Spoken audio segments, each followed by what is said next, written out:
us tonight. We're here to learn about CCA, Community Choice Aggregation. And we have Jeff Demansky from Hudson Valley Community Power, who's going to give us all this great knowledge. He's going to bring in New Paltz Supervisor Neil Betez and Robert Alberti for Director of Finance at Town of Clarkstown. Just a quick overview about this state-supported program. There's only 3 companies in New York State working to bring CCA to municipalities across New York State. Having said that, Orange County is not one of them. We cannot participate as in the program, but we can be here for all of the municipalities, and that is our role here tonight and going forward.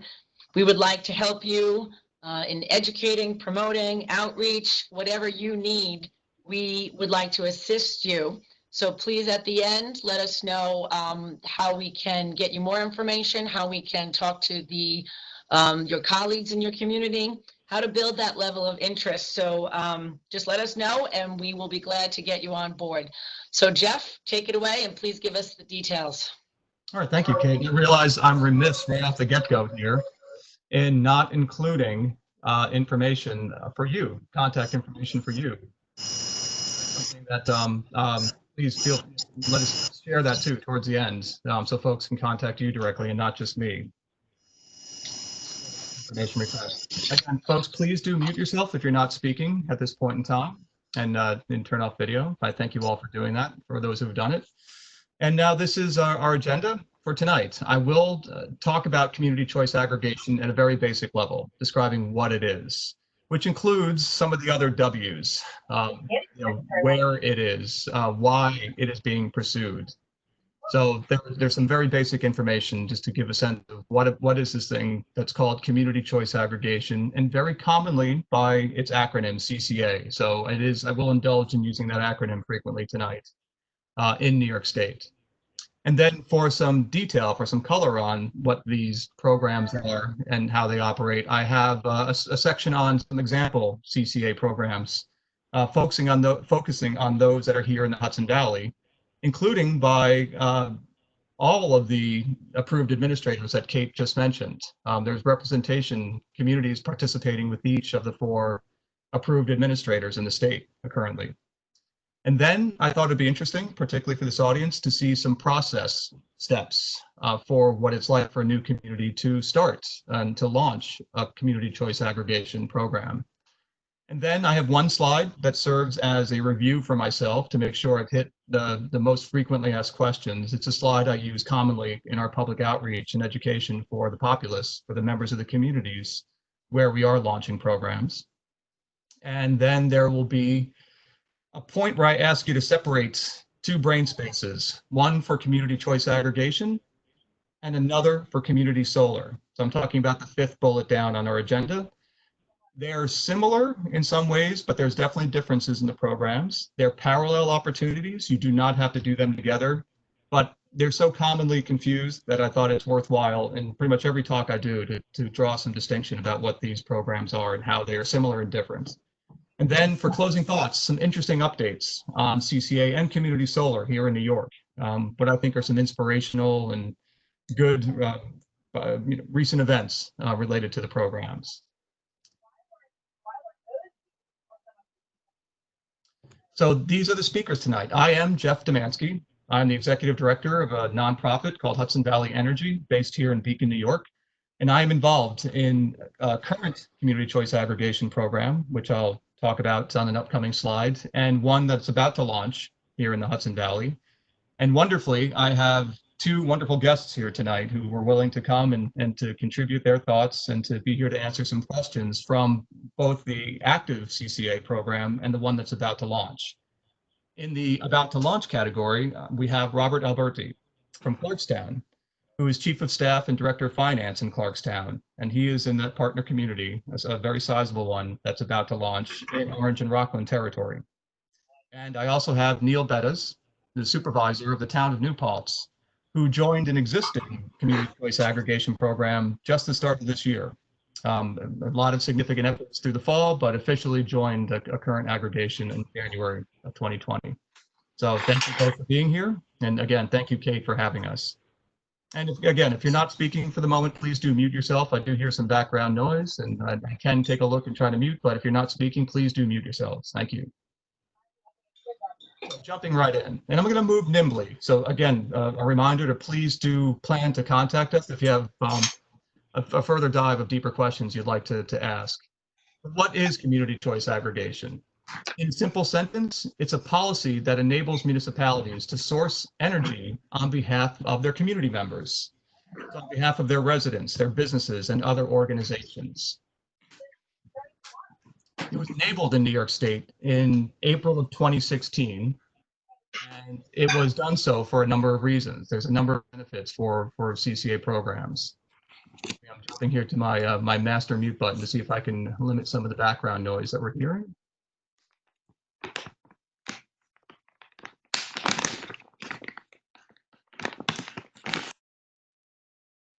think I found the source of that background noise. Okay, very good. On we go. So there are a number of public benefits associated with CCA, which is important because this is a program that enables those municipalities to act on behalf of their citizens in an opt-out fashion. Meaning, when this program goes into effect and it affects electricity supply, as I'll highlight going forward, it is a program that's allowed to operate by the state enabling order as an opt-out program, meaning people have to say if they do not want to participate, if they are one of the eligible customers in a community. And the majority of folks in the communities are eligible. So why are we doing this? This is a very common question we get. You know, it's an opt-out program. We're requiring people to say if they do not want to participate. There are a number of public benefits for what it provides. And here on this slide, I talk about a number of them, including at the bottom, the major three that are often our most common talking points about what the benefits are of CCA.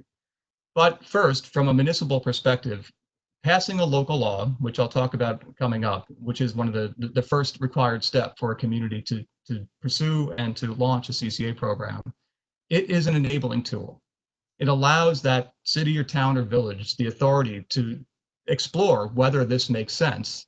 And ultimately, if it does, for reasons that they identify and make clear in the arrangement to proceed, that they can do so, that they can basically form a buying club on behalf of their community members for electricity supply.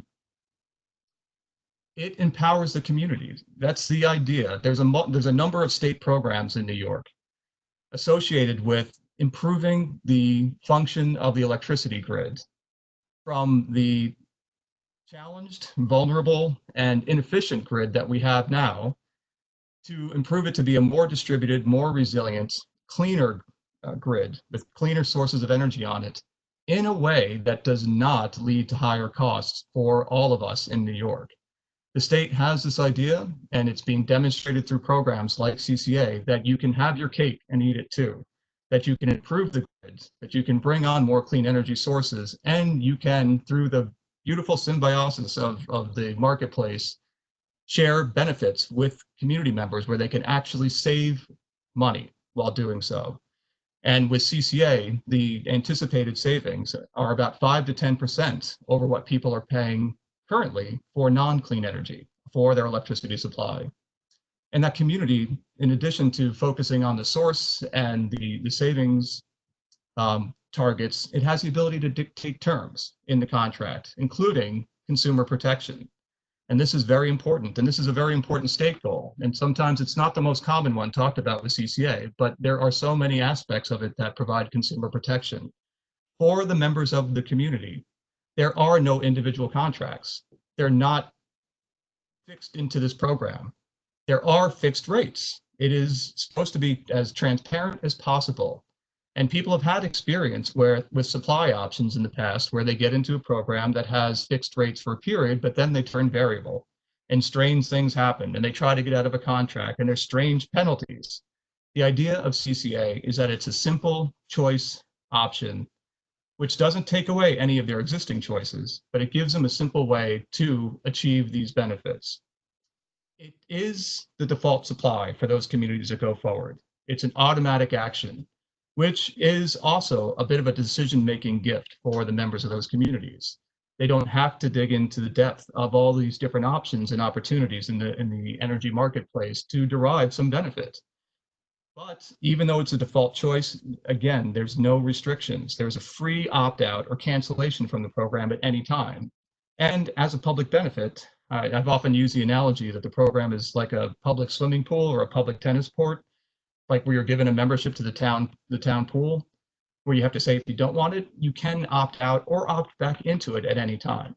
It is structured in that way, for at least for our programs. And it is focused on bringing the benefits local, thinking about the benefits that come from having a more distributed grid, more renewable energy sources, which these programs encourage to increase system resilience. And with the creation of new projects, there's economic development and job benefits as well.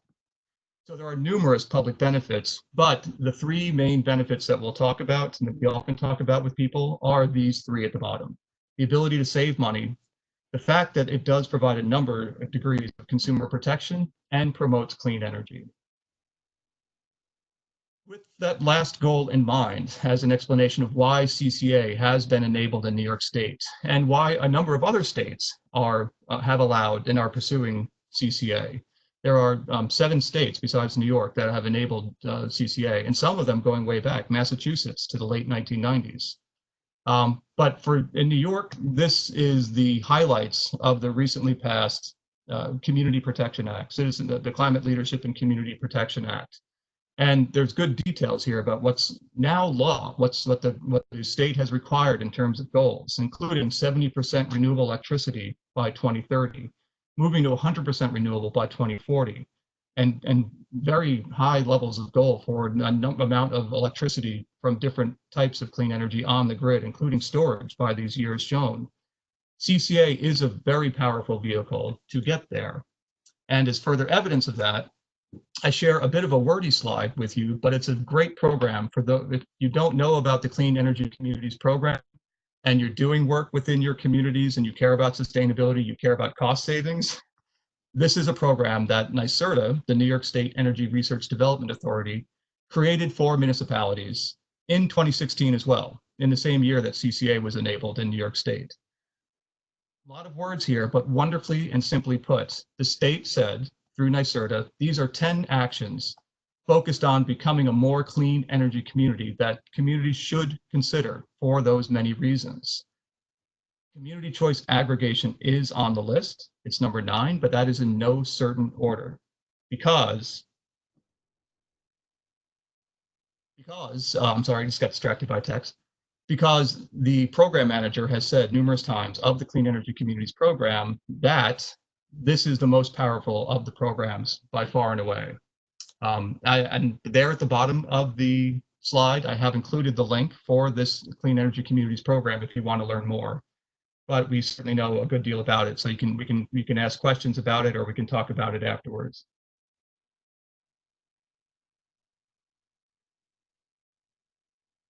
So again, digging into the details of what is CCA. There's a number of points that are valuable in looking at a utility bill to understand what CCA is. This is my utility bill. I mentioned I live in Beacon. I'm a Central Hudson customer. There's a number of points of information on this slide. People may not realize that your electricity bill is 2 bills in one. There's a delivery charges section and a supply charges section on your bill. Since the late 1990s in New York, when the electricity and gas markets were deregulated, utility companies were no longer allowed to generate or make money on supply. So the supply section of the bill is a pass-through for the utility companies. They make money. Central Hudson, Orange and Rockland, the other utilities in New York make money on delivery. That section at the top half of the slide is where they make their money. In essence, they are the UPS or the FedEx of the energy marketplace. They don't make the packages, in this case, the electricity that gets delivered, but they make sure it gets there safely and reliably.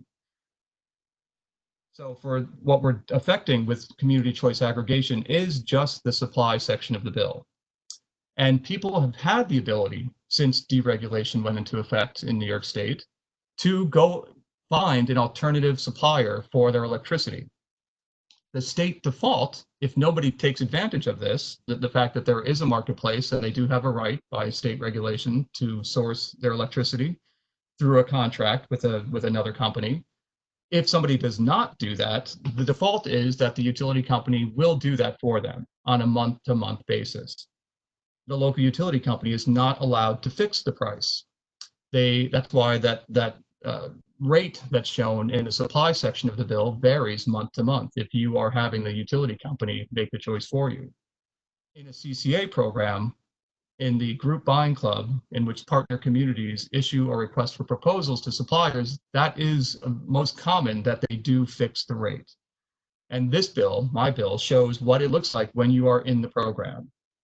There are typically in Central Hudson 3 line items under the cost for electricity supply section. I was going for my arrow and I skipped a slide. Right down here, there's typically 3 line items. When you're in the program, the entire program is encapsulated in one single line item. It shows the name of the supply company that the partnership selected, in this case, Direct Energy, which is one of the registered third-party energy supply companies in the state. And the program rate is shown on that single line item, and it is a fixed rate for the duration of the contract.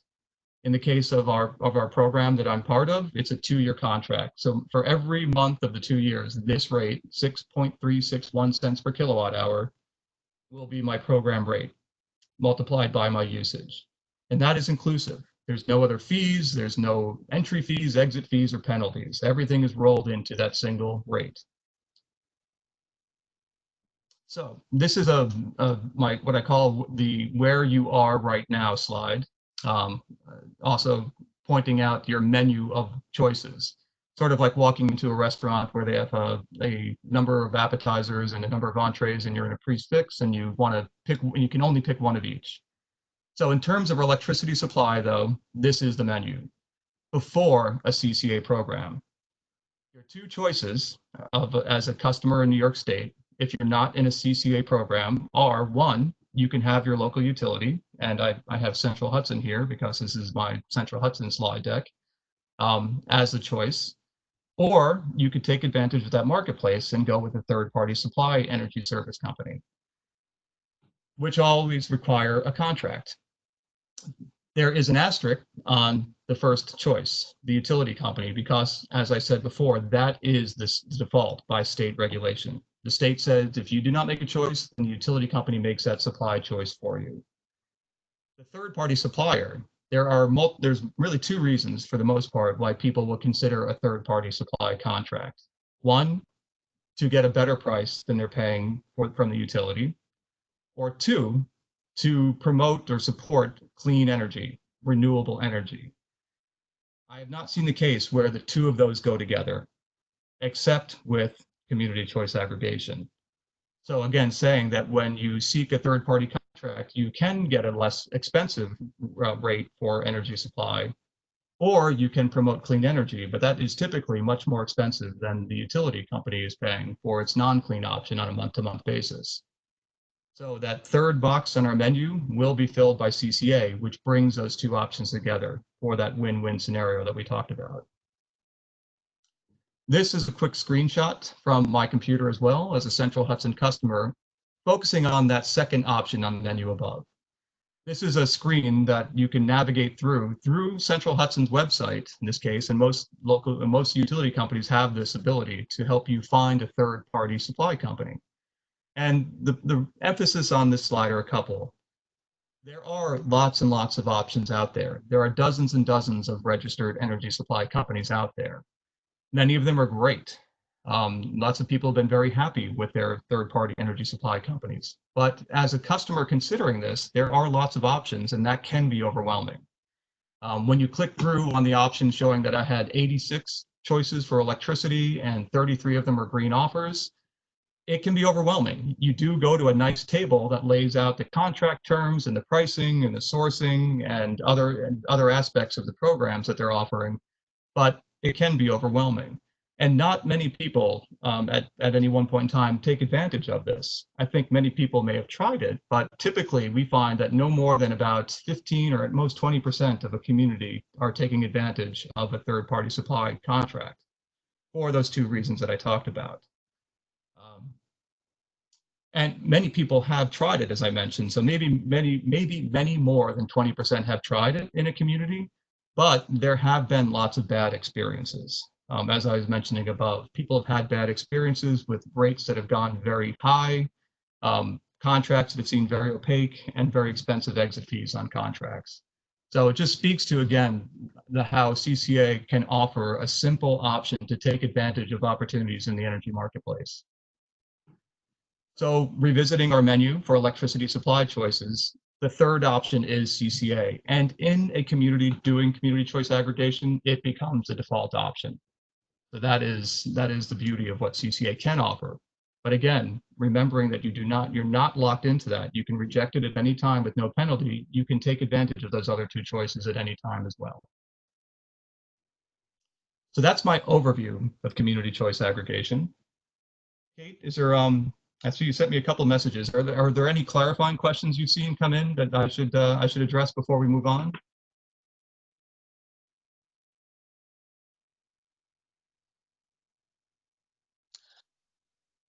Folks are having a problem getting on, so I'm working with that. I apologize. No, let me help them get on, and I'll check the question box shortly thereafter, okay? It's everyone that's registered though. I don't know if I checked right up until that 5-0 to make sure people. Yes, I believe this person was registered. Okay. All right. Well, thank you, Kate. Okay. All right. So I'm going to move on. It's into some detail about programs that are here in the Hudson Valley, as to put more information behind this idea of what a community choice aggregation is. Now remember to click on the slide so I can advance. So some examples of active CCA programs here in our region. I mentioned that CCA was enabled in New York State in April of 2016. The pilot program for CCA, the first CCA in New York State, occurred right afterwards in May 2016. And it wasn't a coincidence, since the actors that were working very hard to bring this to New York State were situated in Westchester, and so they were working to launch a program. And they were quickly able to get it off the ground in the following month. It was a program that started in May 2016, and in their first contract, they went out with a proposal request, and they got a 2-year contract. And it was initially about over 100,000 accounts. That's households, meter accounts, not population. And the program showed that it can work. The win-win-win scenario we talked about can work. Between the start of the program through the first 2-year contract, they repeated it because it went well, and entered into a second 2-year contract with the utilities in Westchester. And it was 20 communities when they did the first 2-year contract, and then the second 2-year contract, it increased to 27 communities, more joined in that second go round. But between the start of the program in May and the last time they did a full accounting of benefits, which was December of 2018, there was a cumulative savings of $15 million, with the majority of participants in a 100% clean energy rate option. It was at the time the largest clean energy buy in New York State history. And currently in the current contract, the one between that started in May of 2018, 24 of the 27 towns have chosen a 100% clean energy option as a default. And I'll talk about the fact that programs can include more than one price option, more than one source option. So I'll give details on when I talk about this next program. This next program is the Hudson Valley Community Power Program, and it's one in which I'm involved. My organization is a local program manager, doing outreach and education and serving as a resource within the partner communities. We launched in the middle of last year. We launched originally with 6 communities, but we're now, with additions that were allowed by the supplier that we selected, we're now up to 10 communities. And Neil Bettis, his town of New Paltz, was one of the communities that joined towards the end of 2019. And we recently just added the town of Clinton. It is a 100% in-state renewable energy default program. All of the 10 communities have chosen 100% clean energy from New York State, which is now mandated by the state regulatory requirement that any renewable energy sold through a CCA program has to be connected to the New York State grid. So it is bringing the benefits even closer. This was not the case the first time they launched the pilot program in Westchester, where the clean energy was sourced from out-of-state wind. But the second time they did the program, it was New York State Clean Energy. Down below in the bottom section, there are 3 programs that are worth knowing about.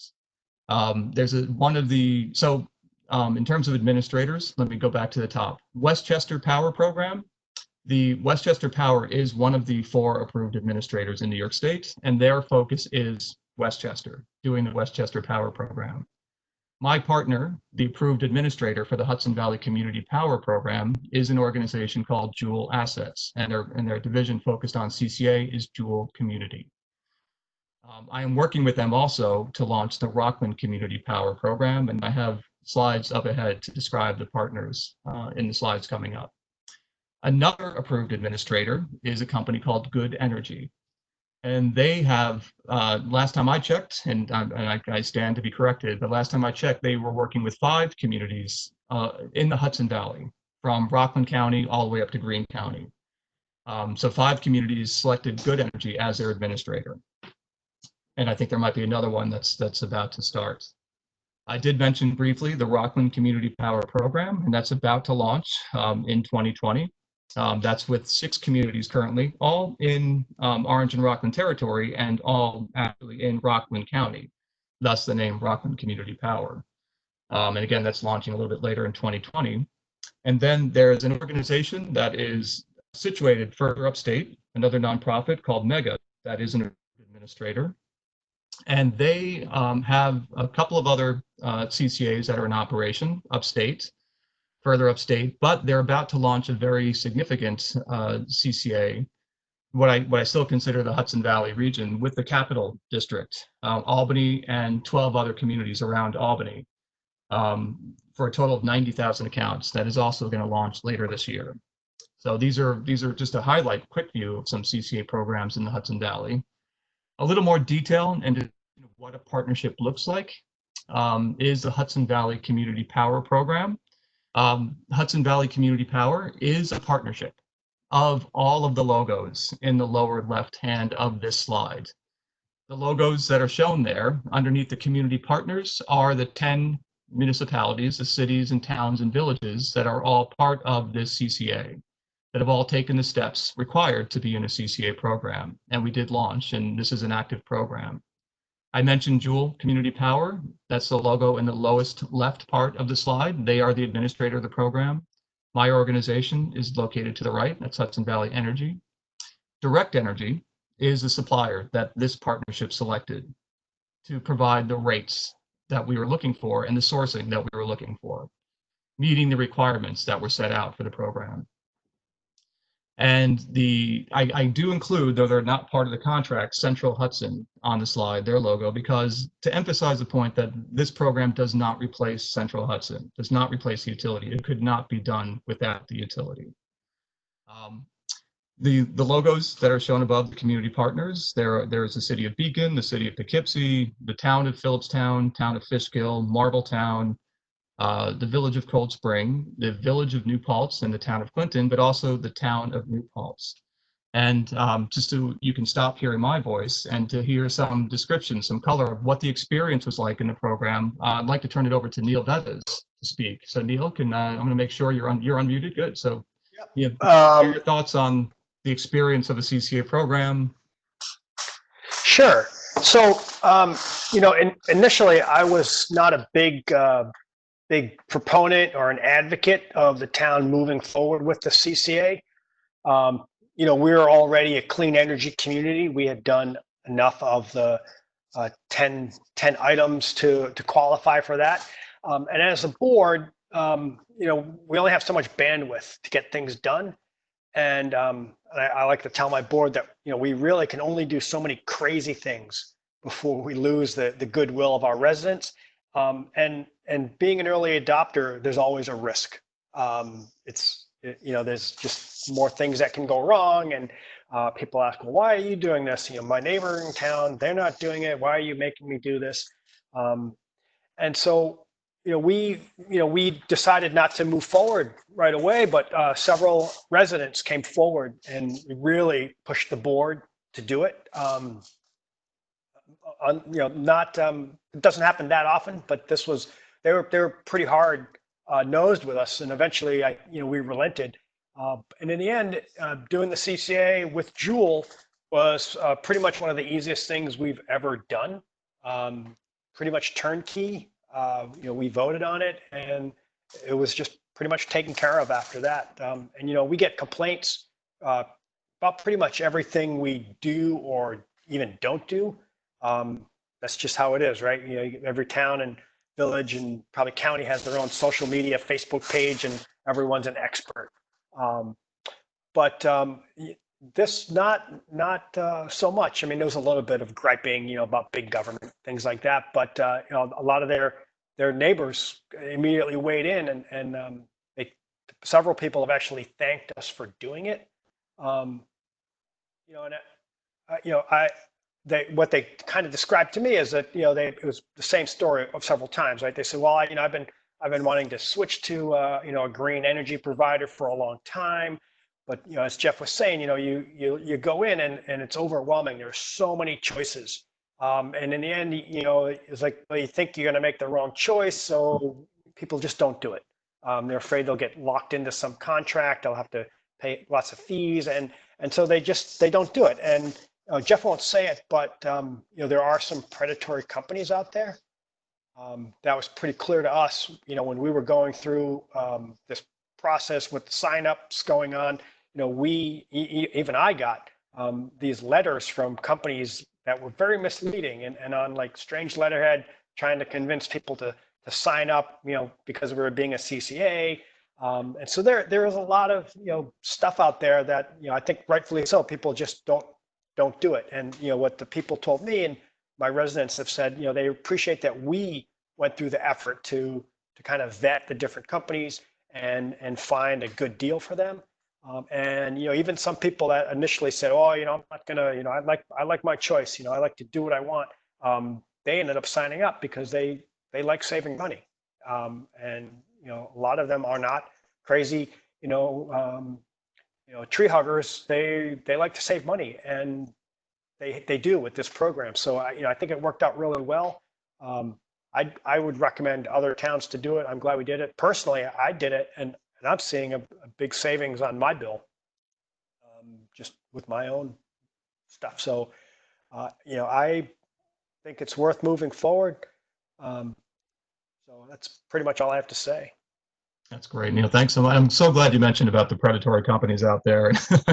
I'm getting to the point where I'm not afraid to mention one of them too, because they've been so predatory in targeting our communities with misleading ads. I mean, the energy marketplace is confusing enough as it is, but those bad actors have created conditions that have made the decisions around this place and or made actors in them well-earned distrust. And so that's one of the things that we really work to address directly, is trying to build up the trust and confidence for people to make decisions in this space. I'm really glad you mentioned that one company. I'll leave them nameless right now, but I can certainly share some stories. And I guess I thought, maybe once it started, people would complain some more and complaints would pick up, but nothing. I mean, I kind of forgot that we even did this. There has been zero. We get calls about everything. Too much snow. After you guys had the experience that we won't talk about, I know there was a consolidation effort that I won't mention in detail. And you guys were worried about doing this program in a default, an opt-out fashion, and it has been great. I think, I thank you guys for the outreach that you guys have done as well. That's helped a great deal. And just to let people know, as local program manager, our job is to take the burden off the leadership. We have the call center, we have the email, we have the meetings where people can come and ask questions and vent. Sometimes they vent, but then we turn them around pretty quickly. All right, so thank you, Neil. I'm going to move on. Thank you for staying here too. I'm sure folks might have questions for you. And I do see in the chat window, somebody did ask, can a single town of 11,000 form a CCA? The general black and white picture that I came into my first understandings of CCA a number of years ago were that you had to get, for the idea of a buying club, to get the volume of leverage, you had to have a certain number of households or accounts to have leverage in the marketplace.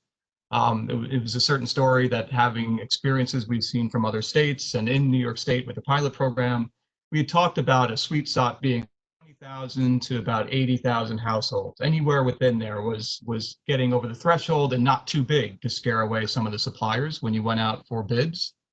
But I've learned since then that there are multiple ways to approach CCA, and it is possible. I mean, 11,000 is that if that's population, it's it's probably, if we're talking 11,000 population, then the accounts are probably about a third of that. It is on the small side, but there are multiple ways to join. The experience of New Paltz Town and Village and Red Hook, they were able to join into an existing CCA with our program because the market allowed it and the supplier allowed it. So there are multiple ways to approach it. So it's definitely worth starting the process and then exploring the ways that to best do it. Because there are variabilities. And one of the beautiful things about Joule is their knowledge of the marketplace, and the other administrators as well. They know the energy marketplace and can help guide the decision of when to go and how best to go. All right, so I'm going to move forward.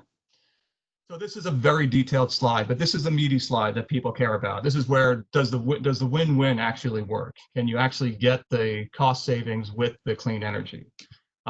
What's shown on the slide are a number of lines related to program rates, the dollars per kilowatt hour. The red arrow points to a benchmark, the challenge, to the suppliers when a program starts. And this is an adjusted benchmark. It was a little bit higher when we launched the Hudson Valley Community Power Program, and I did acronym the HVCP. But this was what we told suppliers, that what we show here is a 24-month average from Central Hudson. And it is basically that serves, some period of an average serves as a benchmark that the suppliers have to beat with, for us, we have to have a 100% renewable option. 100% clean energy, solar, wind, or hydro, though there are discussions of anaerobic digestion being a source that we are exploring bringing in, but we're very limited in the types of renewables we'll allow. And the rate has to include our program administrative fee that allows Joule and my organization to administer the program and still be less than that benchmark price. And so that red arrow shows what is the current benchmark. And when we started, it was a little bit higher. The rates have been lower from the utilities. But the green line is our 100% renewable rate. That's a 2-year fixed rate for 100% renewable, and that's 6.36 cents per kilowatt hour.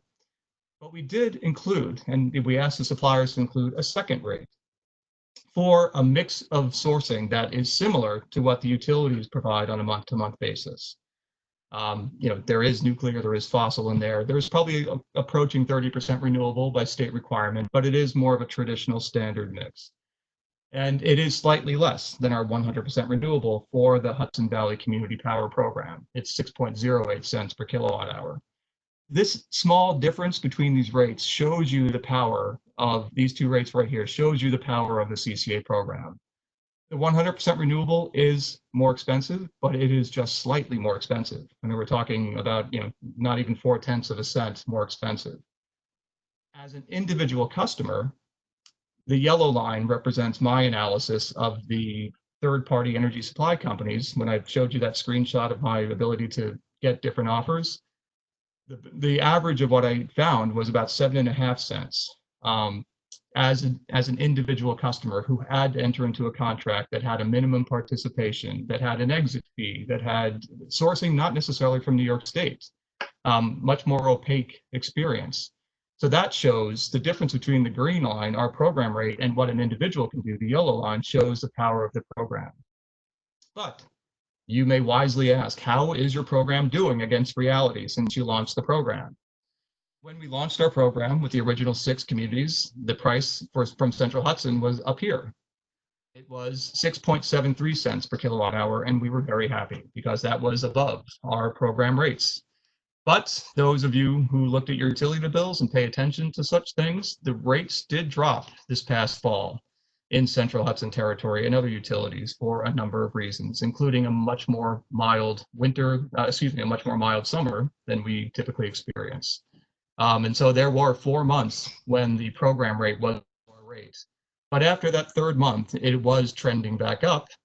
And you could see, and these are the numbers on the right, that these are the rate went right up to our rate. So right when New Paltz and the 2 New Paltzes and Red Hook joined, it was above our standard rate. And it was right at just slightly below our renewable rate. And the most recent published rate from Central Hudson has gone back up above our rate. And this is their April published rate, showing that the program can work. It can work.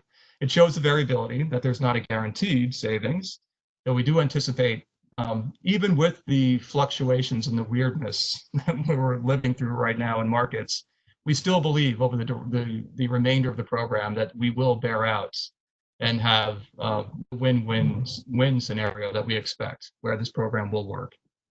It's certainly been a much better program for folks in the 3 towns that joined most recently, and actually Clinton, who just recently joined. So this is the program that we're about to launch, as I mentioned, in Rockland County, which includes Clarkstown, Orangetown, the village of Haverstraw, the village of Nyack, South Nyack, and Upper Nyack.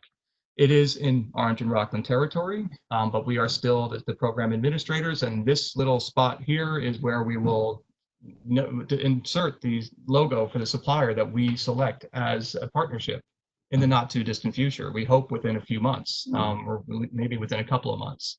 And this has been Rob. If you wouldn't mind, I'd love to hear your thoughts on CCA, and thank you again for being here. Thanks, Jeff. Good evening, everyone. Yeah, to echo a lot of what the supervisor said, you'll always have people that are going to look at this, very skeptically because of the way that deregulation has played out and the way that maybe certain companies can be rather aggressive in pursuing their contracts, and sometimes people may have found themselves in a situation where they were in a contract they weren't happy with. I think from our standpoint, when the supervisor was pitching this to the town board and the people of the town of Clarkstown, as well as the supervisors in our neighboring towns, you know, we always started with the concept that there's already been a choice made for you, and that choice was made in Albany. If you're a customer who goes with the default choice, your default choice of Orange and Rockland was chosen for you. So all we're doing is trying to leverage our resources in a way that makes the default choice better for you. And so far, I think people have been pretty receptive to it. Jeff, I know that you have hosted a couple of informational meetings around Rockland County, and I think people understand that. And I think one of the larger aspects of this, once again, the supervisor mentioned, was the idea of it being win-win, or I like to say, saving green by going green. I think a lot of people, think about the environment. They want to make an impact, but maybe they're not willing to go as far as maybe some might like. But when you tell them that they can accomplish something good environmentally by also saving money and saving money in their wallet, it certainly makes it a very strong pitch. And I always tell this to Jeff and to anybody, but if we put this RFP out and the price isn't right, we're not doing it. So the burden is always going to be on the third party administrator to make sure that we're getting the right price. And we're very excited to get on board with this with our neighboring communities. I think another advantage was the Westchester example. It's right across the Hudson from us, and it's always very helpful when you can have somebody else kind of go first, quite honestly. And when you see the success that they've had in Westchester, it takes all of these anxieties that, whether it's elected official or people who live in the community might have about quote unquote big brother, or some kind of notion that somehow someone's making a decision for them. um, it can melt away when you really come back to these 3 things. One, the decision has already been made for you. We're trying to make a better decision for you, and we're trying to do it locally. 2, we're saving green by going green.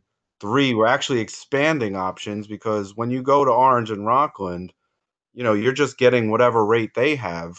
Under this arrangement, you'll be able to actually choose between the most green and something that's a little less green that saves you a little bit of green. So we've actually doubled the amount of choice that people might have had just sticking with the default choice that they currently have in Orange and Rockland. And finally, I just think that people are excited to see government do something that impacts them. And, I always talk to constituents. I say, you're not going to see a tremendous impact, you know, on your electricity bill, but one, it will be lower, and two, you will be able to vote, if you will, for renewable energy. And that's something that people are very passionate about. And those that aren't very passionate about it, they do believe in it if it makes sense for them. And that's really what I think CCA, the best benefit of CCA is for our constituents going forward. Thanks so much, Bob. That's great. And thank you also for sticking around. I don't see any questions jumping in immediately for you. I'm sure there'll be some questions at the end. So what have these leaders in these communities done? That's where I want to go next in terms of our presentation. I'll move pretty quickly, though I can tell already I'm going to go a little bit past 8 o'clock tonight, so I hope you will bear with us. So what is the implementation process? I just want to talk about the process and steps for new communities. This is a very detailed slide, and to answer a question sent, yes, I will definitely be sharing the slides. Kate has them, but I'll make sure that they're available, and if you contact me, I can send them to you directly as well. But we'll get them in multiple ways to you. But this shows the required implementation steps, and the highlighting shows tasks that a municipality can do in parallel. The first thing a municipality must do, a city or town or village, is adopt an enabling local law. It must pass a local law enabling CCA. The NYSERDA website has a template that actually Jewel had a hand in developing for them. And we have examples that we can share from the numerous communities that we've had the pleasure of working with as partners. The next step is, and it can be done concurrently, is selecting a CCA program administrator. And we talked about the 4. After that, there is a required public outreach. The state requires that there be awareness building, and that's where I focus on. And we go beyond the requirements. We really, we want to reduce the surprise factor in all of this. So we do outreach in multiple ways.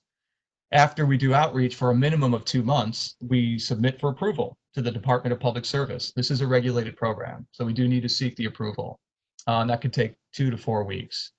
At that point in time, we are allowed as a partnership to get the data from the utilities company for the communities that we're representing, for the members of the community, so the suppliers know what they're bidding on, how big the pool of demand is, so that they can bid appropriately. Because they're going to be locked in. If they provide what we want and it meets what the towns are looking for, particularly with that cost savings coupled with the renewables, that win-win scenario, they're locked in, so they need to know what they're bidding on. And then we can issue the RFP with that knowledge in hand to the request for proposals, and then award it. And then we do a kickoff meeting, more outreach and awareness to let people know what the program actually looks like. And then ultimately it kicks off with a letter to every eligible customer that is paid for by the supplier, but is sent from the leaders of the communities, the mayors and the supervisors. Building that trust. They see people they know. So it's not something, we do our best to make it not get lost in the confusion of other companies out there, that this is their local program with the city, town, village seal on the messaging that we do. And we try to distinguish from those other actors out there when we do our messaging. We don't do unsolicited contact other than just the program materials. There is a period of 30 days for people who never want to be part of the program. While anybody could opt out at any time, there is a minimum of 30 days that people have by regulatory requirement to opt out, so that no change can need happen for their arrangement with the utility company. After which we launch the program. We process and do the rollover with the utility company and launch the program. And the line item change happens on people's bills for the CCA program. This is the same set of steps, but just shown in a Gantt chart, showing that the accumulation of those different steps, showing the parallel steps, a rough give or take estimate of about 10 months. from start to launching a program and having it go live. And I know there's a lot of detail, but happy to share these slides afterwards. This is a picture to get a sense of how much interest there is in CCA in New York State. All those little points on there are towns and cities and villages that have passed local laws. They are not necessarily in a CCA program yet, many are, but these are the towns and cities and villages that have passed the enabling law, which comes with no restrictions on them. They do not have to proceed to CCA. It just allows them to explore. But it's well over 100 points on the map now, 100 cities and towns and villages that have done this. So getting towards the end of the CCA information on their one side of our brain space, let me just run quickly through these frequently asked questions. A common one we get, particularly from folks who like their utility company, is, does this replace my utility company? And the answer to that is no. This is all done in coordination through one utility bill with the local utility company. Logistically, there is no change from what people are doing now. They just continue to pay their utility bill. To the question, why are we doing this? How can you do this? It is enabled by state regulation, and it is done for the three benefits that we talked about: the potential for cost savings and promoting clean energy from New York State in a way that protects consumers from a bad experience. Will this save me money? It can. It's structured to be, and for the communities that we work with, we only proceed if the prices we get are less than that benchmark of the 12-month historic price from the utility, but it's not guaranteed. Just, harken back to our graph with that dipping line, a little bit of a big dipper that happens. People want to know, am I locked into this for the duration of the contract? No one is ever locked into this, and that's one of the important points of consumer protection. People can exit freely at any time. This question, what happens after the contract ends? Will the rate go crazy? This is from the experience of having been in contracts with those third-party energy supply companies, particularly the bad actors. People have had experiences where they're in a fixed rate, it turns variable, or they have a hard time getting out of a contract. For us, it just ends after the contract period, and people will automatically go back to the utility. But as the Westchester program showed, it can seamlessly repeat. It can't be extended. All the required steps that we show have to be repeated. Not the local law and not necessarily selecting the administrator, but all of the outreach and the going out for bid again and the public notice all have to be repeated to do this again. It's part of the consumer protection aspect of this program. So 2 answers as a transition for where does the energy come from. The renewable electricity for CCA has to come from New York State. And so I think that's a wonderful addendum to the program. As we transition over to our second brain space, I will start talking about community solar, where the requirement is that people can support through a parallel program, not CCA, but it does work with CCA, a program where they promote local solar development in the same utility territory that they're in. So that's what community solar is in a very high level description. And another wonderful aspect about community solar is that it comes with guaranteed savings on many of the models that are available out there. This is something that we're promoting, and we have been approved, and the Joule has been approved through their implementation plan to promote community solar in concert with CCA, with the idea of making people aware of and build trust towards something that really is a no-brainer opportunity. But there are lots of companies providing community solar, and many of them are wonderful. So it's not something that has to be done with CCA. I will jump briefly here to talk about CCA and community solar. For those of you who don't realize or don't understand what community solar is, this is something structured currently. It's something that people have to subscribe to. This is, while CCA is an opt-out program, community solar is an opt-in choice. You have to decide to enter into an agreement for community solar as an individual customer. And in essence, you can do this if you do not have solar on your home or business now. If you do, you cannot do community solar because the state considers that double dipping. The benefit that you derive from it is the same, it derives from the same benefit that you would have in terms of a net metering arrangement from a solar system being on your house. The idea from the state's perspective, like CCA, is to spread the benefits of the evolving grid, the improving grid, to customers who are not already deriving benefits from a decision to put solar on their house. There's multiple models out there, but there's many models that follow a simple model where you subscribe with no upfront money, no monthly subscription fees, no exit fees, and for many companies, there's no minimum participation. It is a 25-year contract that you get into, but you can get out of it at any time. But to point 3, it is structured to be just a simple monetary credit that is a guaranteed credit that you'll receive on every month that the system that you are a virtual owner of, that field of solar on the left, you are helping the developer meet the state requirement of being a virtual owner of panels within that field, and thus you receive a monetary credit for helping them meet the state requirement of getting subscribers for their field of solar. This is different than what has been happening with a lot of fields of solar that have been developed in previous years, including for people who know Beacon, and there's other places, Clarkstown too. There was fields of solar put up on former landfills. Prior to community solar, a developer would put up a field of solar and sell all the power pretty much to the utility company. Community solar requires a developer to get a subscriber for every panel that they put up to spread the benefit from the state's perspective, and thus they are rewarded more for doing so, and they're able to share that monetary benefit with their subscribers. In a nutshell, that's how it works. To differentiate community solar from CCA, our CCA menu is on the left. It's the menu I've shared with you before, where the same rules apply. You can only pick one option from each menu. You are familiar, I hope, with our CCA electric supply menu, where CCA is one of the options. On the solar side, the same concept applies. As a utility customer in New York State, these are your 3 options with respect to solar.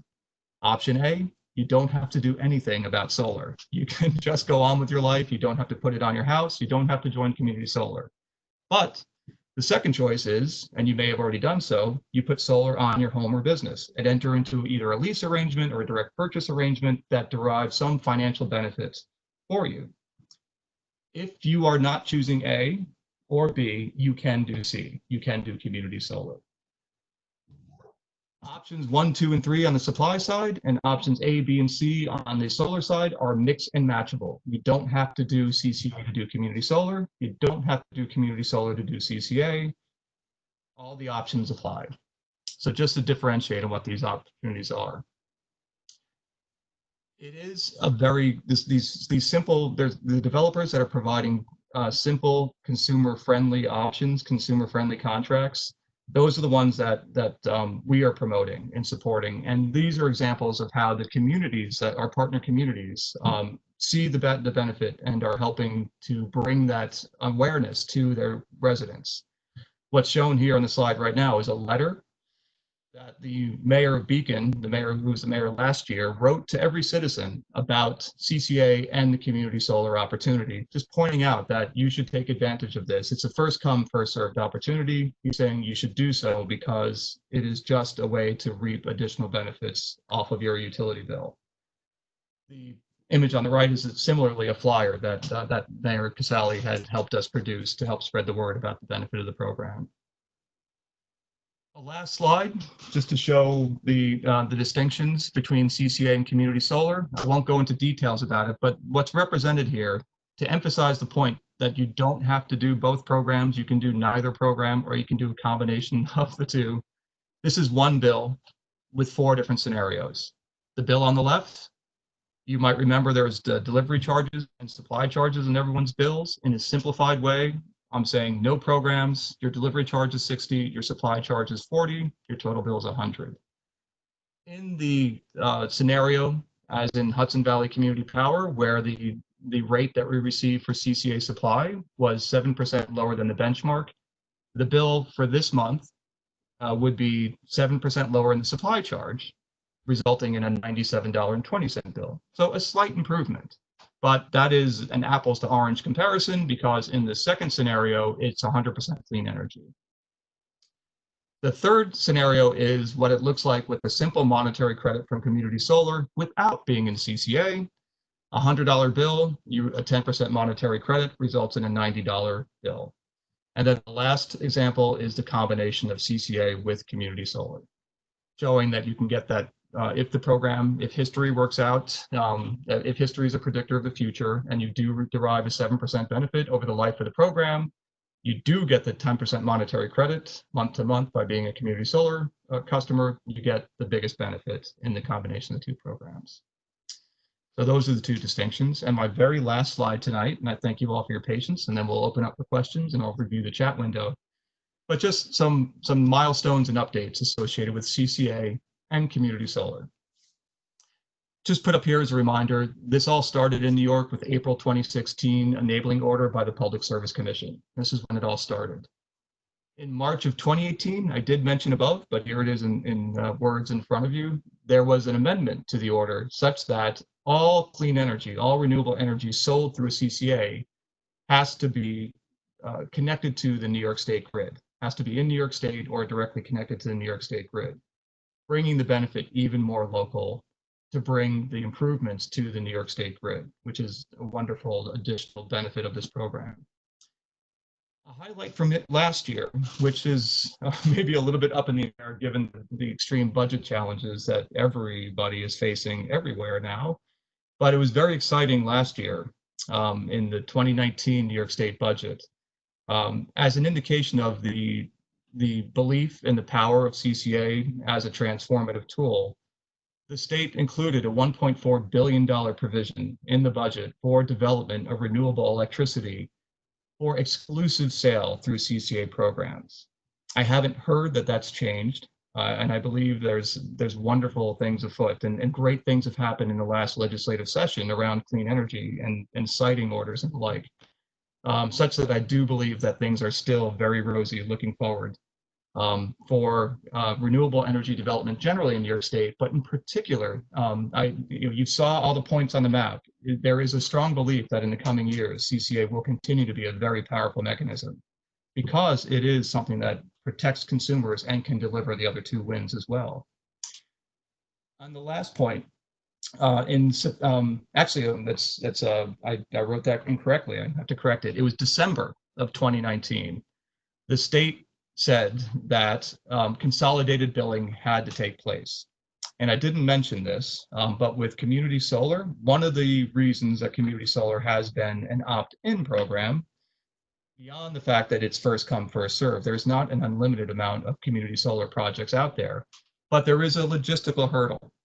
While CCA is all done on one bill, for now, community solar is a separate bill. You get the credits on your utility bill for your production, but you have to pay to get the money to the developer, and they do want the money, they have to send you a separate bill. The state said in December 2019, no more of that. So we anticipate in 2021, CCA and community solar will all be done through your same utility bill, which is a wonderfully powerful thing because it actually sets it up such that community solar may become an opt-out program as well because logistical hurdles are reduced and it could actually magnify the benefits in terms of cost benefits for programs looking forward. So that to say, with these milestones and updates, it is a very powerful opportunity. So I thank you for your patience. I did run over and I do see we have questions. Please do feel free to open up your microphones and I can manage them to a degree, but let me start with the chat window here. Oh, and I was, one of the first questions I got was, I believe from Kate, was excited to hear about the potential for anaerobic digestion as a source. I mentioned that currently we allow in our program with the suppliers, certified hydropower, wind power, or commercial scale solar.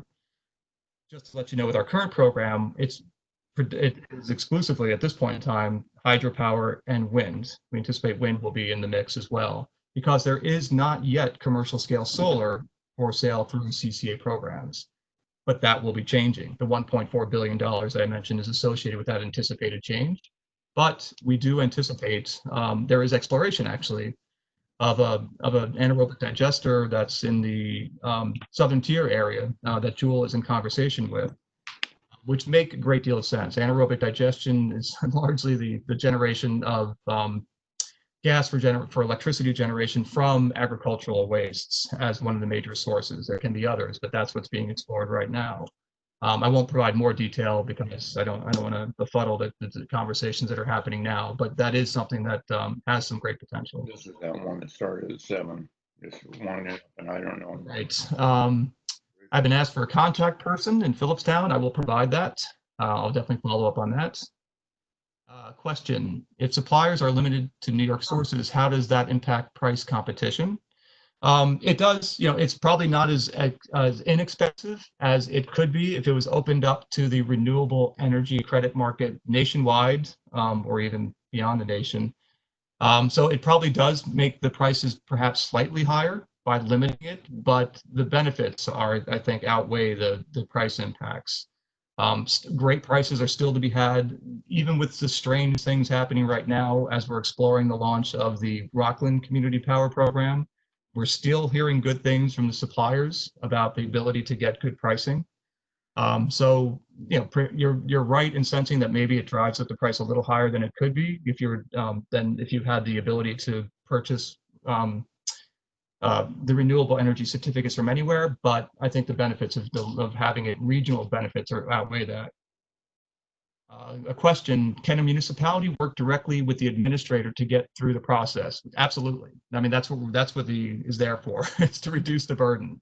And a common associated question we get with that is, what is the cost to municipalities of launching a CCA program? And the only costs are opportunity costs, time. Your time, the town board's consideration, the lawyer's review of the contract, which has been very well vetted at this point in time, at least for us and probably for the other administrators as well. But there are no costs per se, direct costs of launching the program. Even the mailing that goes out, say, as I mentioned before, is paid for by the supplier. Jewel and my organization, Hudson Valley Energy, we work a lot, months and months with the communities to get a program launched, but we do so at risk. We don't get paid for that. We only get paid through that administrative fee that's baked into the rate if the program launches.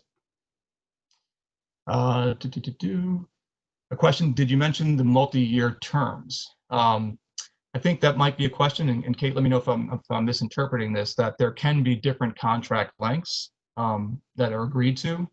And that the answer is yes. When we launched the Hudson Valley Community Power Program, and when we launched the Rockland Community Power Program and go out for bids, we will receive multiple bids with multiple options. Not only different prices and some details about the sourcing, but different term lengths for the contract. For example, we went with a 2-year contract for the what was 6 communities and is now 10 communities in Hudson Valley Community Power, but there was an 18-month offer and there was a 3-year offer. And it's just a matter of weighing the different aspects of what we're looking for, including compliance with our no restrictions on consumers aspects of the contract that figures into the final decision. Kate, if I didn't answer your question, do let me know. Well, the reason why I brought that up was when you said you'd have to start, once the term is over, you'd have to start a 10-month process again, which again requires time from the town board, the municipal staff, the attorney review. And if there's no problem with breaking a contract, then why wouldn't you go? Why wouldn't the board go for the longest term possible in order to avoid that work again? Good, an excellent point. And I want to make one clarification too, if I said something misleading, but there is anticipation to exactly what you're saying, that as there is now increasing comfort with CCA since it's being done, we're beyond the pilot and others are launching, that the contract terms will get longer and longer. It's not unusual. We have been discussing the possibility of there being a 5-year contract. And matter of fact, the joining, the town of New Paltz, village of New Paltz, and Red Hook joining the Hudson Valley Community Power Program 6 months after the start date for an 18-month benefit that they joined for, and Clinton joining for 13 months, is with the idea that those communities decided to join because there is anticipation that the process will happen again and it'll launch. And our belief, and I think their belief, is that it will be for a longer contract. which they'll do because it will be beneficial. When you mentioned breaking contract, though, I just want to make sure I was talking about the fact that for community solar, for an individual subscriber, resident or small business, they can end a contract early for community solar. A CCA community member does not have a contract, but in a CCA, there is a three-party contract that cannot be broken. The three parties in the CCA contract are the administrator, the supplier that's selected, and the municipality. And so they're locked into that contract. All right, is that sufficient, Kate? All right, a question, can a CCA participate in a local microgrid? And that's from Olga in Highland Falls. And Olga, make sure you're unmuted because I will answer this question. And then as Kate wisely suggested, I'd like, I know you guys have been exploring CCA as well and maybe have something to share. I think you might have indicated to Kate that you might want to talk about it. But the question, can a CCA participate in a local microgrid? I'm not exactly sure of the logistics of that, but I do know that we are very interested in CCA being a mechanism, a platform to move towards microgrids. We talked about this getting closer and closer in terms of promotion of renewable energy projects.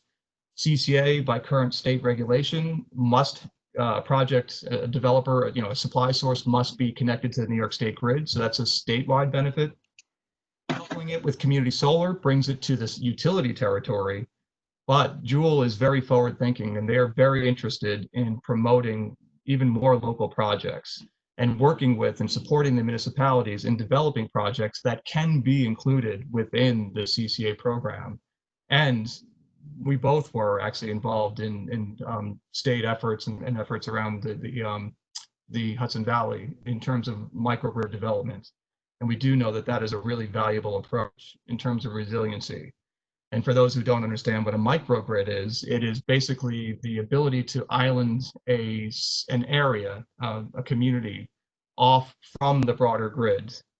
And so that you have generation within and can stand alone in case there is a disruption to the broader regional grid. And it does bring other benefits as well. It's a conversation for another time. There's other good webinars out there. But Olga, did you want to say more about your explorations?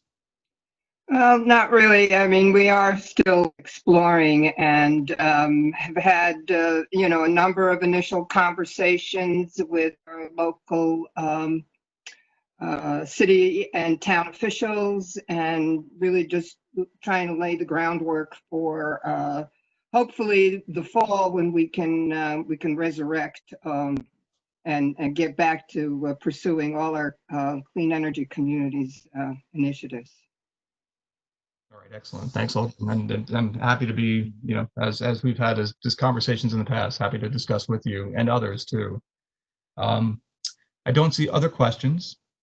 I will say that absolutely these slides will be shared. We also have FAQs, frequently asked questions. You can go to the websites, HudsonValleyCommunityPower.com, the partnership website for the Hudson Valley Community Power Program, or the RocklandCommunityPower.com website for more information, and including FAQs on both CCA and community solar. But we're happy to provide additional information to people, template local laws, what the agreements look like that communities would enter into. So please don't hesitate to contact me. Let me go to the last slide here with the contact information. And this is my contact information. You can reach me at our team email, cca@hudsonvalleyenergy.org. There's my number, my direct number. Our program number is down below. That's our program hotline for both programs, 845-859-9099. And my colleague that I work closely with over at Jewel Community is Glenn, and there's his contact information as well, and it'll be shared on the slides. And Kate, do you want to, at least verbally share your information for folks to contact you, or they already have it? They probably already have it in the email. And I think they can find me at the Orange County Planning Department. It is K Schmidt, SCHMIDT, at orangecountygov, all one word, .com, or the phone number is 615-3858. We'd love to help. And, while I would just ask if you do want to reach out to me, Jeff, I don't know what the next step is. I'd like to think when we are allowed to have meetings again, that maybe we could have a few across the county. And I was thinking maybe one in the morning, one in the afternoon, one at night, so that we make sure we can get as many people in the room to ask the questions. So if there are good times, if you want to host one in your municipality, please let us know. We'd like to just do maybe 3 or 4 around the county, especially in different utility territories, just to get the word out. Thanks so much, Kate. And yeah, glad to help in any way with that. And I will say, Ralph, please do take note of, just to answer your question, of my contact information. If you wouldn't mind, I'll send you a message quickly. But you asked for a contact of a person in Phillipstown, and I recommend Richard Shea, the supervisor. A fantastic resource and very knowledgeable about these programs. And so I will be glad to share that with you afterwards if you contact me at this email or at this phone number. Thank you. Thank you so much. And thank you all for joining tonight. Please do go enjoy. And you've made it almost to Friday. And so I hope you all have great weekends. Stay healthy, stay safe, and stay sane. But thank you so much.